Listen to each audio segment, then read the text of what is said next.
श्रीमद् भागवत रसामृत पूज्यपाद श्री रामचंद्र डोंगरे जी महाराज द्वारा लिखित भागवत रहस्य का नया संस्करण। आज की कथा कैवल्य मुक्ति और भागवती मुक्ति, दोनों मुक्तियों के बारे में बताएंगे आज डोंगरे जी महाराज। आज हम श्रवण करेंगे कैवल्य मुक्ति और भागवती मुक्ति। ध्यान करने वाला ध्येय के साथ एक रूप हो जाता है। एक चीनी की पुतली थी, उसकी एक इच्छा हुई, सोचने लगी कि यह समुद्र कितना गहरा होगा, मैं समुद्र का नाप लेना चाहती हूँ।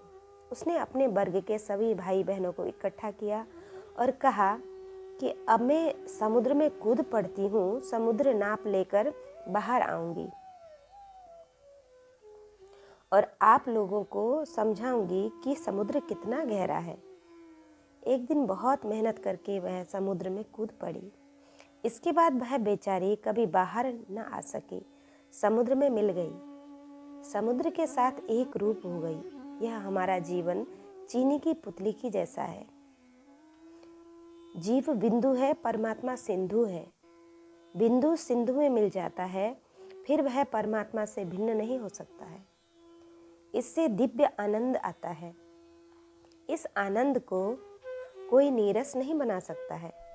ज्ञानी महापुरुष ब्रह्म चिंतन करते करते ब्रह्मरूप हो जाते हैं।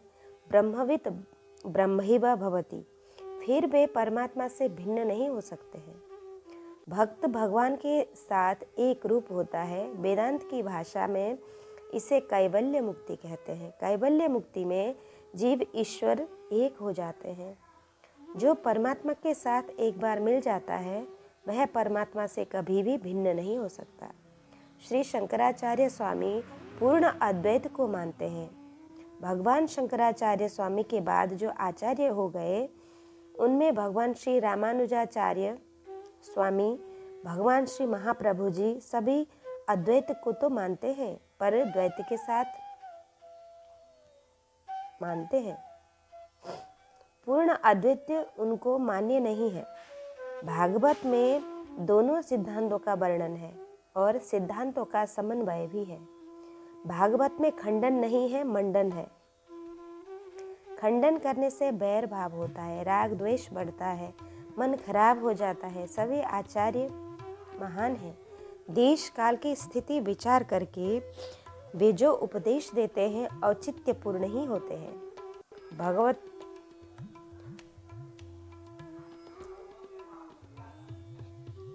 वैष्णवाचार्य इस सिद्धांत को समझाने के लिए बहुत सुंदर दृष्टांत देते हैं।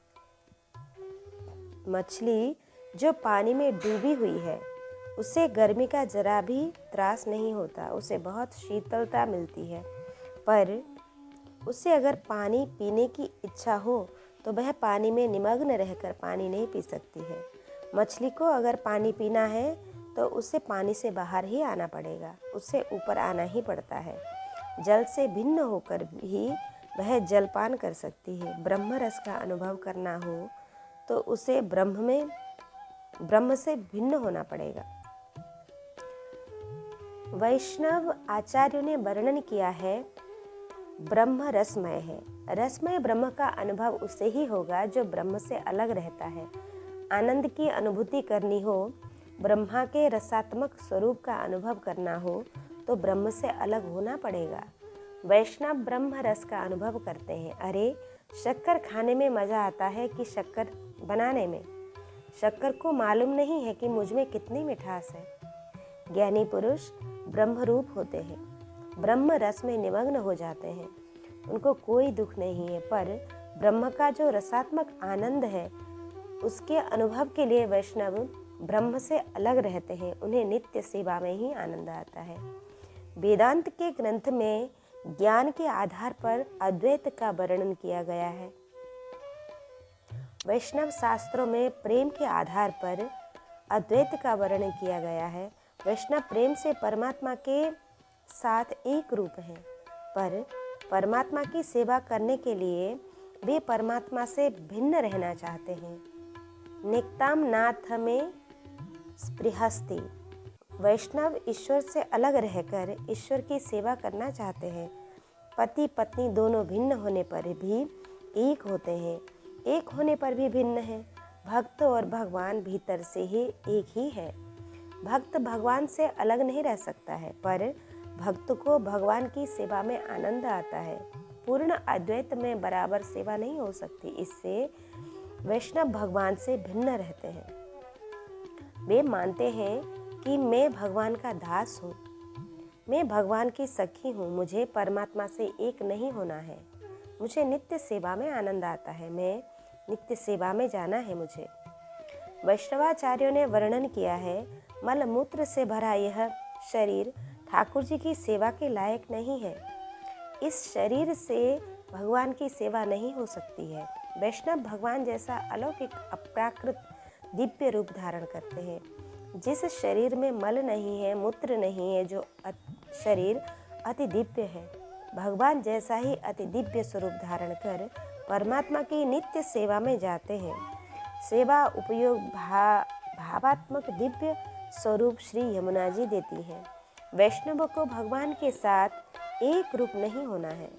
वैष्णव का संकल्प होता है कि मुझे तो रासलीला में जाना है, मुझे तो श्री कृष्ण के साथ खेलना है, मुझे अब किसी स्त्री या पुरुष के साथ नहीं खेलना है, परमात्मा के साथ खेलना है, मुझे भगवान की सेवा में जाना है। ममास्तु तव सन्निधे।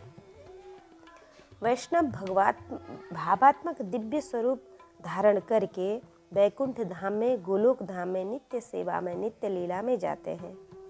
वैष्णवों को जो मुक्ति मिलती है उसका नाम है भागवती मुक्ति।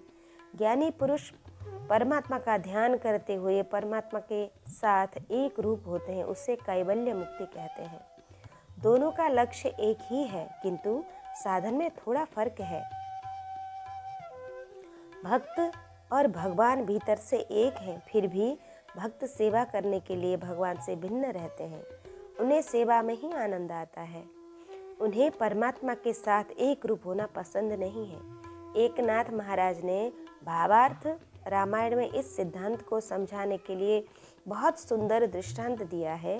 एकनाथ महाराज की भावार्थ रामायण दिव्य है। अनेक रामायण इकट्ठी करके वे कथा करते हैं। श्री सीता जी रावण की लंका में राम नाम का जप करती हैं, श्री रामचंद्र जी का ध्यान करती हैं। राम जी का साहचर्य था, संयोग था। वे जब राम सेवा करती थी तब इतना ध्यान नहीं करती थी, पर जब सीता जी का राम जी से वियोग हुआ तब लंका में राम जी का ध्यान करते करते वे तन्मय हो जाती थी। माँ जानकी रावण की लंका में विराज रही थी, तब त्रिजटा राक्षसी उनकी सेवा कर रही थी। वह जानती थी कि ये परमात्मा की शक्ति है। अन्य राक्षस स्त्रियां यह बात नहीं जानती थीं। वे माता जी के इस स्वरूप से अनभिज्ञ थीं, पर त्रिजटा जानती थी। इससे वह माता जी की सेवा में रहती थी।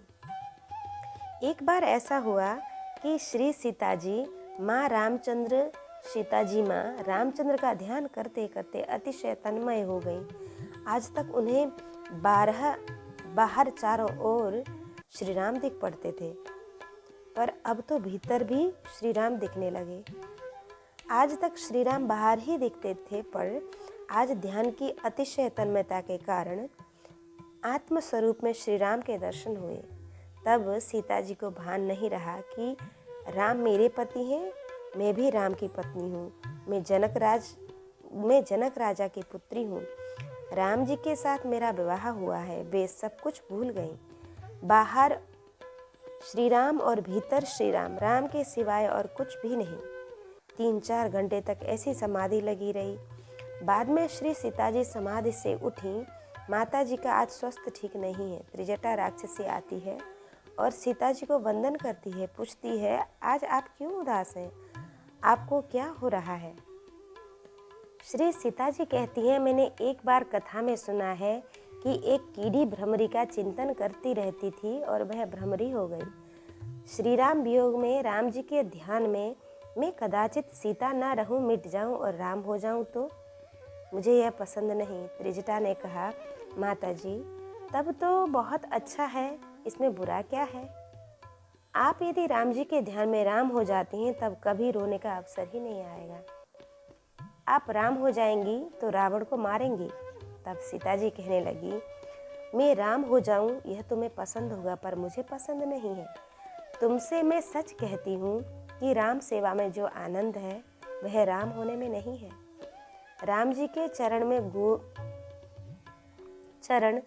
गोद में ले लूं, धीरे धीरे उन चरणों की सेवा करूं। प्रेम से परमात्मा मुझे स्वीकार ले। राम सेवा में बहुत आनंद है, मुझे राम नहीं होना है। मुझे राम होना पसंद नहीं है, मुझे तो राम जी की सेवा करनी है। राम जी के वियोग में राम जी का सतत ध्यान करते करते मैं सीता रहूं। मिट जाऊं तो मेरे राम की सेवा कौन करेगा? मेरे राम दृष्टि उठाकर किसी स्त्री की ओर देखते तक नहीं है। मेरे राम किसी स्त्री का स्पर्श तक नहीं करते हैं। मैं राम हो जाऊं तो मेरे राम जी की सेवा कौन करेगा? मैं श्री राम और बेबी राम हो, राम दो राम हो जाएं तो किसे आनंद होगा? मैं श्री राम और बेबी राम, राम दो हो जाए तो किसे आनंद होगा? सीता राम की जोड़ी बनी नहीं रहेगी फिर। इसलिए मुझे राम होना पसंद नहीं है, मुझे राम सेवा में ही आनंद आता है। त्रिजटा ने कहा, माता जी आप चिंता न करिए, कदाचित राम जी का ध्यान करते करते आप राम हो जाएंगी तो राम जी ध्यान करते करते सीता बनकर आपकी सेवा करने आवेंगे। जगत में सीता राम की जोड़ी सदैव अमर रहेगी। सीता जी राम जी का ध्यान करते करते राम रूप हो जाएं तो वह ज्ञानी पुरुष की कैवल्य मुक्ति है। जीव ब्रह्मा चिंतन करते करते, ब्रह्म चिंतन करते करते ब्रह्म रूप हो जाता है। अनेक बार परमात्मा की भक्ति की सेवा करते हैं, परमात्मा भक्तों की सेवा करते हैं। भगवान को भक्तों की सेवा करने में आनंद आता है। परमात्मा भक्तों के साथ खेलते हैं। भगवान की सेवा में, नित्य लीला में आनंद आता है। वैष्णव परमात्मा के धाम में नित्य लीला में जाते हैं। प्रभु के दरबार में काल नहीं जा सकता, वहाँ काल को प्रवेश नहीं मिलती है। वैकुंठ में काल नहीं आ सकता, वहाँ नित्य आनंद है। गोलोक धाम, वैकुंठ धाम में भक्त भगवान के साथ खेलते हैं। भगवान की नित्य सेवा में, नित्य लीला में वे जाते हैं। वैष्णव प्रेम से तो परमात्मा के साथ एक रूप होते हैं, पर अंदर से एक होने पर बाहर से भिन्न रहते हैं। भगवान की वे नित्य सेवा करते हैं। वैष्णवों की इस मुक्ति का नाम है भागवती मुक्ति। शुकदेव जी महाराज राजर्षि परीक्षित को सावधान करते हैं, किसी भी तरह की मुक्ति प्राप्ति के लिए मन से संसार का त्याग करना पड़ता है।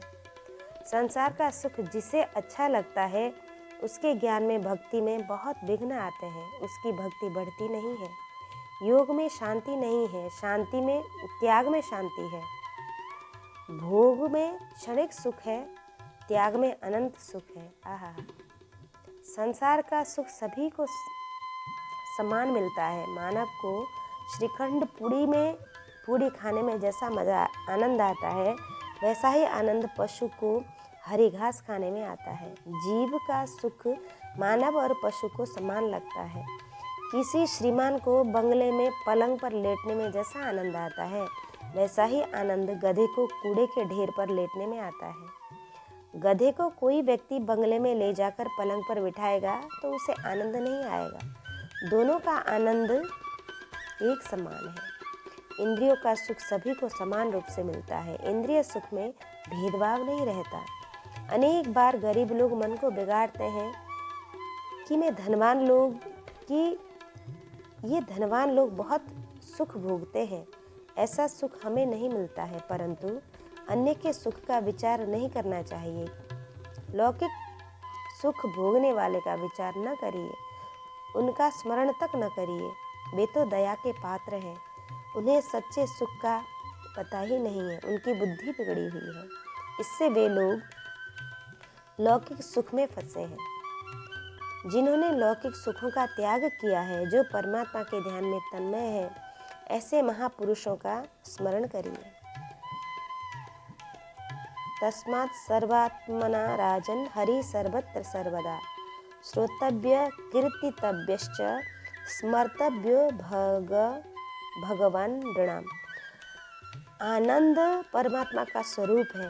एक एक इंद्रिय से परमात्मा की भक्ति करने की जरूरत है। भोग से इंद्रिय घिस जाती है और क्षीण हो जाती है। भक्ति से इंद्रियों को पुष्टि मिलती है। एक एक इंद्रिय को भक्ति रस दीजिए। भक्ति रस से इंद्रिय को निमग्न करिए। जिस इंद्रिय से मानव भक्ति नहीं करता है, उस इंद्रिय से वह जाने अनजाने में पाप करता है। प्रत्येक इंद्रिय को प्रभु के साथ संलग्न कर दीजिए। श्री कृष्ण का नाम है ऋषिकेश। ऋषिक शब्द का अर्थ है इंद्रिय। इंद्रियों के स्वामी है परमात्मा श्री कृष्ण। आँख का स्वामी कौन? कान का स्वामी कौन? कदाचित कोई व्यक्ति यह समझ रहा है कि मधुर ध्वनि सुनने पर कान वहां जाते हैं। मधुर ध्वनि या शब्द का कान का स्वामी नहीं है। शब्द कान का स्वामी नहीं है। सुंदर रूप देखने पर आंखें वहां दौड़ती हैं। लौकिक रूप आंख का स्वामी नहीं है। आंख को रूप दिखाई दे तो नींद नहीं आती। कान को कोई शब्द सुनाई दे तो नींद नहीं आती। ये इंद्रियां लौकिक रूप, रस, स्पर्श, गंध विषयों को छोड़ देती है, तब परमात्मा के साथ सोती है। इंद्रियों के स्वामी परमात्मा है।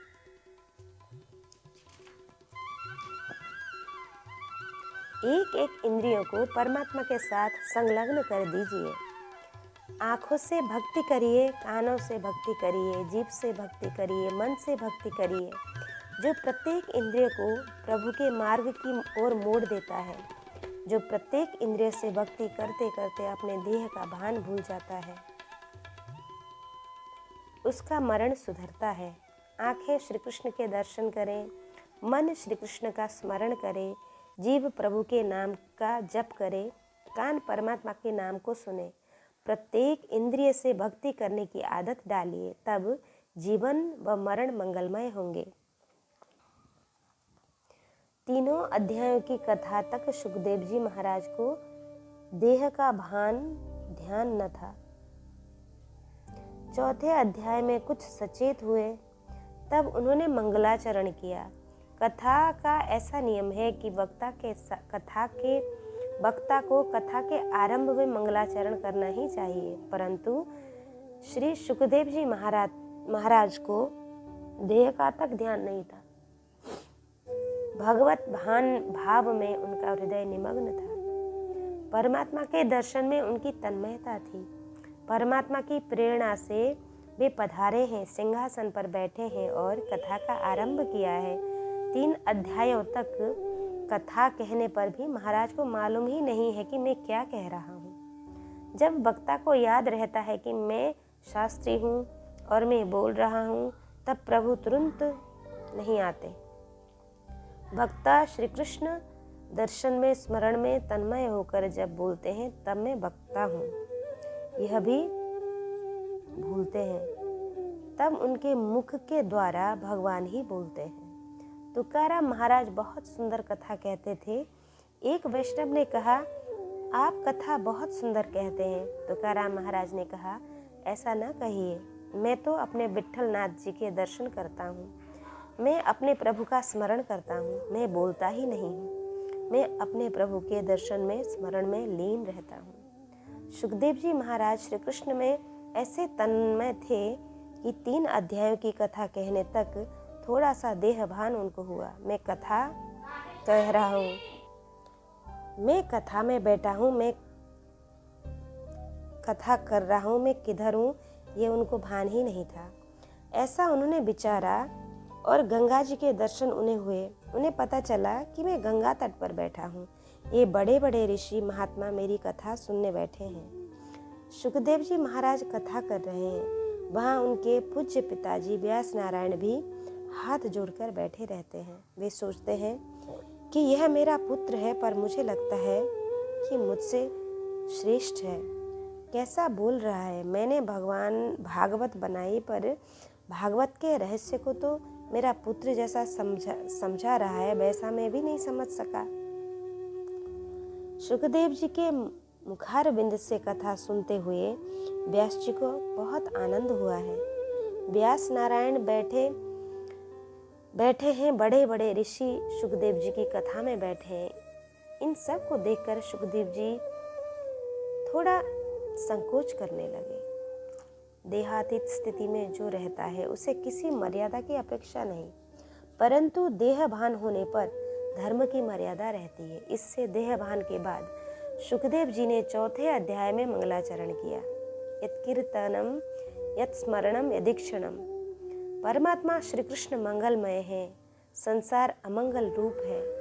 संसार में जहाँ देखते हैं वहाँ अधिकांश रूप से काम राज्य है। सभी कामातुर होकर प्रवृत्ति करते हैं। प्रायः सभी जीव काम सुख में फंसे हैं। पीत्वा मोहमयी प्रमाद मदिराम उन्मत्त सृष्टि जगत। वासना ही मदिरा है। इस मदिरा को पीकर संसार सकाम है। इससे संसार मंगलमय नहीं है। परमात्मा निष्काम है, मंगलमय है। हमारे शास्त्रों में लिखा है कि काम अमंगल रूप है। जिसकी आंखों में काम है, जिसके मन में काम है, उसका सब कुछ अमंगल ही होता है। श्री कृष्ण का काम से स्पर्श नहीं है। परमात्मा के पास काम नहीं आ सकता। सूर्य नारायण के पास अंधकार नहीं जा सकता। परमात्मा का सब कुछ मंगलमय है। श्री कृष्ण का स्वरूप मंगलमय। श्री कृष्ण का नाम मंगलमय। श्री कृष्ण की लीला मंगलमयी। श्री कृष्ण का धाम मंगलमय। मंगलाचरण में मंगलमय परमात्मा के चरणों में वंदन करते हैं। श्री कृष्ण का कीर्तन करते हैं। श्री कृष्ण स्मरण, श्री कृष्ण का अर्चन मंगलमय है। सुखदेव जी भगवान श्री कृष्ण के चरणों में बार बार वंदन करते हैं। इससे देह भान के बाद सुखदेव जी ने चौथे अध्याय में मंगलाचरण किया है। यत् कीर्तनम यत् मरणम यदीक्षणम यद् बंधनम यत् श्रवणम यदर्हणम लोकस्य सद्यो विदनोति कल्मषम तस्मै सुभद्रा श्रवसे नमो नमः। कृष्णाय वासुदेवाय हरये परमात्मने प्रणतक्लेशनाशाय गोविंदाय नमो नमः। आज की कथा कैवल्य मुक्ति और भागवती मुक्ति के बारे में श्री डोंगरे जी महाराज ने बताया। आज की कथा यहीं विश्राम होती है। जय जय श्री राधे श्याम। कृष्ण गोविंद हरे मुरारे, हे नाथ नारायण वासुदेव। अनंत वैकुंठ मुकुंद कृष्ण गोविंद दामोदर माधवेति।